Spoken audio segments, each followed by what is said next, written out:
बाहेर सगळं चालूच आहे, पण आपण त्यांना आत प्रवेश देणार की नाही, तो द्यायचा किंवा नाही हे आपल्यावर अवलंबून आहे.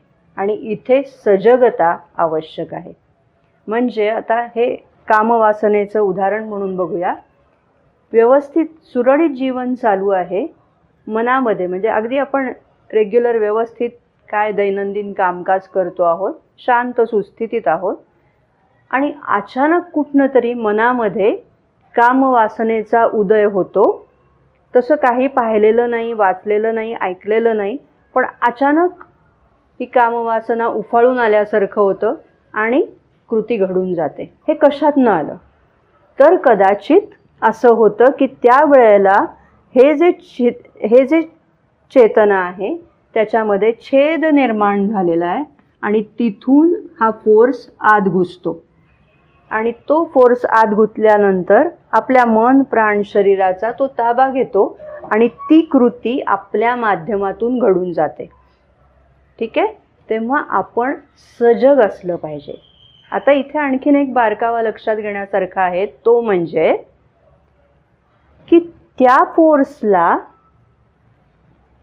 आपणच पात्र असायला पाहिजे, म्हणजे आपणच तो फोर्स धारण केला पाहिजे अशी काही आवश्यकता नसते. पाण्याचा प्रवाह असल्यासारखं आहे.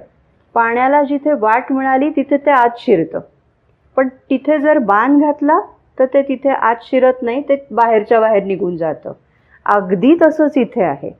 म्हणून कामवासना वातावरणात आहे, परंतु तिचा परिणाम आपल्यावर व्हायला पाहिजे का? गरजेचं नाही.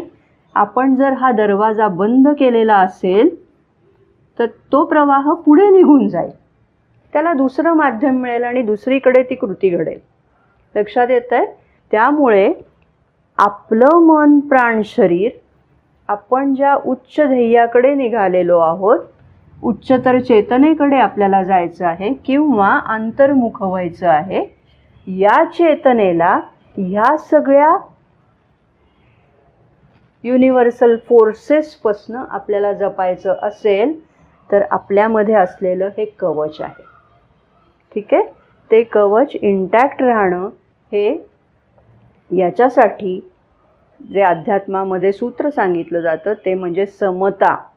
समता ह्याला श्री अरविंदांनी त्यांच्या योगामध्ये खूप महत्त्व सांगितलेलं आहे. शांती हे पण त्याच्यासाठी महत्त्वाचं आहे. शांती, समता, आनंद या सगळ्यांमुळे हे कवच भक्कम व्हायला मदत होते.